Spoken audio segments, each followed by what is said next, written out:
مرحبا، أنا محمد أبو القنبز، مدرب الموشن ديزاين التابع لبرنامج الإي وورد.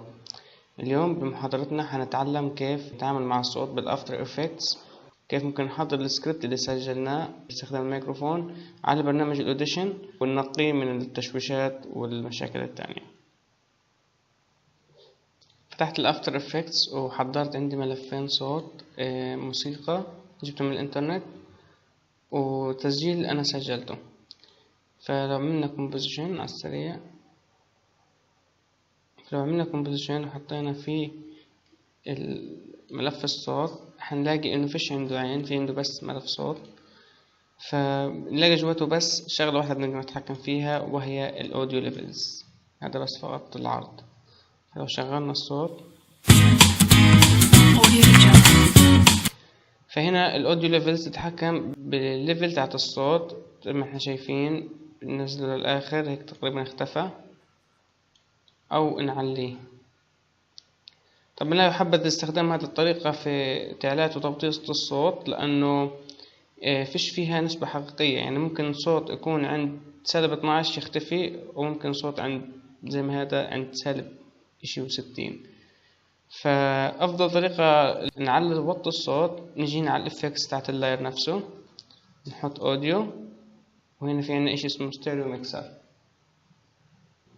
طلع لنا هنا 4 خيارات. الخيار الأول اللي هو قوة الصوت في السماعة اليسار، وهنا قوة الصوت في السماعة اليمين. هنا الليفت بان والرايت بان، إنه إزاحة الصوت على السماعة اليمين أو إزاحة الصوت على السماعة الشمال. لو حطيت هنا سالب 100 فبصير بس الصوت بالليفت، هنرجع 100 هنا.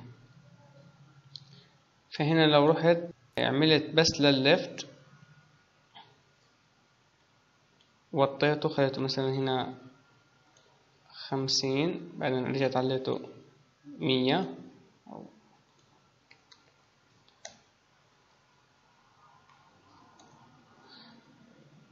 نوطيه كمان خليه مثلا 0. خلينا نشوف كيف نزل الصوت لتحت وطلع. نقدر برضه نعمل ايزنج لكي فريم عادي، نلاحظ انه صار في ايزنج لتغيير وتعليقات الصوت، لكن فقط في السماعة اليسار. فأنا قد هضطر أعمل لليمين نفس الكلام، نسخت هيك كي فريمز ولصقتهم، فهيك صار بالسماعتين. طبعا شو طريقة سهلة لأربط الشغلتين في بعض. مثلا بربط اليمين باليسار وخلص، بعمل ألت وكليك على السماعة هنا وبربط هذا في هذا، فخلص صارت تاخد البيانات، تنسخ نفس الحركة اللي بتصير للليفل. طبعا لعمل صدى صوت، لو اجينا هنا نحط ديلي، شغلت الصوت حيصير فيه صدى.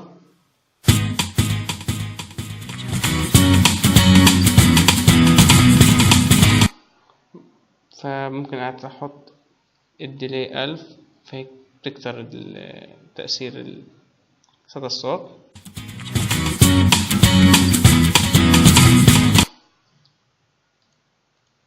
يعني قلت لو جبت السامبل أنا سجلته وحطيته في كومبوزيشن وشغلته. مرحبا بكم في تدريب الموشن ديزاين. الصوت تقريبا جاهز، لكن بده تحسينات، زي انه في هنا دوشة او نويز انا بدي اضبطها. فالافتر افكتس ما في هذه الامكانيات، فحنحولها جيت نشتغل على برنامج الاوديشن. فتح برنامج الاوديشن، هجيت بس هجيب الصوت اللي سجلته احطه هنا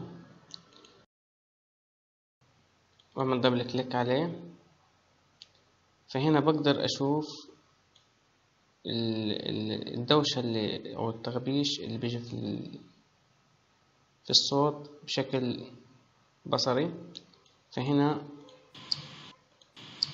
هذه مثلا انا بدي اشيلها، فبروح بزر اليمين هيك، بزر اليسار عفوا، واختار ايش effects silence. فهيك هذه مرحبا بكم صار فيها فيش فيها صوت بالمرة. فعشان انا انظف الصوت هذا بحدد نتفة او جزء من الفيديو اللي انا متأكد انه هو هذا عبارة عن دوشة وبدي اشيله من باقي الفيديو بطرق عديدة. في عندي أحدد فترة أو أحدد جزء من هنا مثلا، أو مثلا كان كله كلام وهذا جزء ما بدي إياه لأنه هذا هو التغبيش، أو حتى أرسم رسم. فأنا هنا هحدد فترة، وهختار effects noise reduction أو restoration، وأحط له capture noise print. اوكي، هيك بحدد كل الصوت، وباجي effects noise reduction. فهنا بشغل. مرحبا بكم في لو أنا حاسس إنه بدي أنظفه أكتر برفعه على الآخر بشكل ما يخرب على الصوت الأساسي اللي بدي إياه. تدريب الموشن ديزاين. مرحبا بكم في تدريب الموشن ديزاين. بحط له أبلاي. فهنا زي ما ملاحظين إحنا اختفى كل الغبش اللي كان. تضل شوية هنا بنشيلها effect silence ديزاين. هنا مثلا في ضايل شوية أشياء بشيلها نفس الطريقة. capture noise print. اوكي، effects noise reduction. ما بدي أضيع تفاصيل كثيرة من الكلام. أحط apply هيكون خفف موشن ديزاين بشكل كبير. مرحبا بكم في تدريب الموشن ديزاين. بعد هيك بروح بعمل فايل export فايل، وبختار مكان أقدر أحفظ فيه الملف، مثلا هنا. أوكي، قلت لو بدي أغير البيتش تاعت الصوت اللي هي أخفف من حدة أو أزيد حدة الصوت، باجي effects time and pitch و pitch bender. فهنا أحط له فهيك الصوت بالوضع الطبيعي. مرحبا بكم في تدريب الموشن ديزاين. ولو رفعته هيك شوية، مثلا خليته 4 كتير، 4 فكرة. مرحبا بكم في تدريب الموشن ديزاين. ولو نزلته مثلا 4 هيك بصير الصوت. مرحبا بكم في تدريب الموشن ديزاين. فهنا ممكن أنا أعمل بيتش في الأول هيك يكون عادي، وبالآخر مثلا أرفعه وأخليه هيك. مرحبا بكم في تدريب الموشن ديزاين. طبعا تطبيقاتها كتيرة، لكن هي بالأساس تستخدم لتصليح الصوت وتظبيط البيتش تبعته، أو ممكن نعمل فيها تأثير كوميدي أو ما شابه. طبعا بعد ما أخلص بحط أبلاي، وبتم تطبيق التأثير على ملف الصوت. جت عندي فيديو أنا بدي أحط له ساوند إفكتس، فهشده هنا. أول إشي طبعا بدي أحط نيو مالتي تراك سيشن، أسميه مثلا أوكي. هطلع عندي ملف زي هيك فيه تراكات كتير. بجيب الفيديو كريفرنس، الأوديشن ما راح يرندر فيديو، فهنا بحضر الفيديو تحت. لحظة أكبر.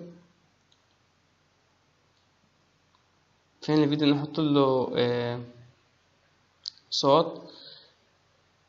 ففي أماكن كتير ممكن نجيب منها أصوات فري وما فيها مشاكل، اللي هو عندنا مثلا freesound.org. أنا اخترت الصوت هذا والصوت هذا، هنزلهم وهعملهم import هنا. يعني هعمل زوم شوية هيك، أو بضغط على هذا، وهي الأصوات جبتها. هاي البوب.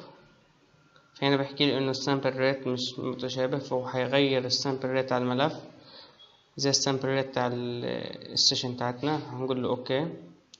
نفس الشيء الملف الثاني، نفس الرسالة طلعت. فهنا نحطها تطلع في الأول بس زي. بعدين نحط نوت، نحط الموسيقى هذه.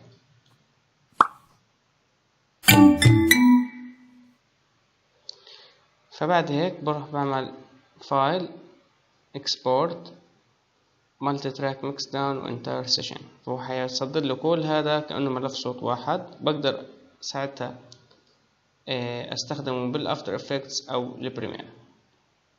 فيفضل نعمل الميكسينج هنا، واخر اشي ندمج الملف الصوت بملف الفيديو عن طريق الافتر افكتس او البريمير.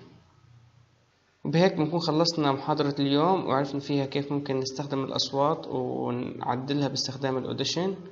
وبتمنى لكم التوفيق في حياتكم العملية، وشكرا وإلى اللقاء.